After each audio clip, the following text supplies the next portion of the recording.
பிரியமானவர்களே, அன்பானவர்களே, இயற்கை ஆமாம் யாரையும் தப்பாலாம் படைக்கிறத எல்லாம் பருகும்போது எல்லாரும் சமாதானங்க உலகத்தில். உலகம் பூரா 800 கோடி பேர் என்னமா இருக்கிறோம். இன்னும் அந்த சென்டினல், இந்த அந்தமான் காடு இருக்கே, சென்டினல்னு ஒரு காடு இருக்கும்.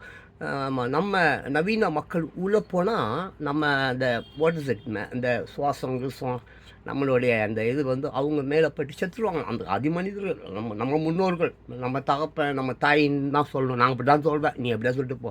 என்னை பொறுத்த வரைக்கும் யார் முதல் அதை மிருகத்துலேருந்து வந்திருக்கட்டும், மீன்லேருந்து வந்திருக்கட்டும், குதிரையிலேருந்து வந்திருக்கட்டும், எப்படியாவது வந்துட்டோம். நிறைய பேர் மூஞ்சப்பார் குதிரை மாதிரியே இருக்கும், நிறைய பேர் மூஞ்சப்பார் கழுது மாதிரியே இருக்கும், நிறைய பேர் மூஞ்சப்பார் குரங்கு மாதிரியே இருக்கும். ஆக மிருகத்திலிருந்து மனிதன் பிறந்தான் என்பதை நம்ம எல்லோரும் ஏற்றுக்கொண்டோம். ஆனால் மீண்டும் மிருகமாகவே மாறி போயிட்டோமேங்க. தப்பில்லை, அப்படி ஆகலாமா? இந்த உலகத்தில் மாறாதது ஒன்று தான் மாற்றம். தயவு செஞ்சு நம்ம மறுபடியும் எப்படி மிருகத்திலேருந்து மனிதனாக வந்துமோ அதே மாதிரி மீண்டும் இப்போ நம்ம எல்லோரும் மிருகம் ஆகிட்டோம்ல, மறுபடியும் மனிதனாக மாறிடலாங்க. நேசிப்போங்க.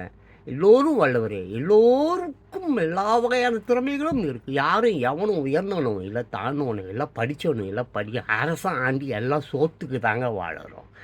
அரசாங்கம் ஏழைகளை மிதிக்கிறான், ஏழை அவங்ககிட்ட எதிர்த்து போராட முடியாமல் ரோட்டில் பிச்சை எடுக்கிறான். That's all, very simple. ஏழை எதிர்த்தாண்டா அரசன் மூஞ்சி கிஞ்சலாம் ஒட்டி கீச்சு தலையை துண்டாக்கி தூக்கி போட்டுருவான். ஏழை பொறுமையாக போகிறான், ஏன்னா அவனுடைய குடும்பம்னு ஒன்று இருக்குது அவனுக்கு, அதனால் அமைதியாக போகிறான். பொங்கி எழுந்தானா அரசங்கிறசம் அந்த அதிகாரி அப்புறம் அந்த மந்திரி கிந்திரியெல்லாம் அடி ஊரை விட்டே தொட்டி விட்ருவான். பார்த்துக்க அதிகாரி,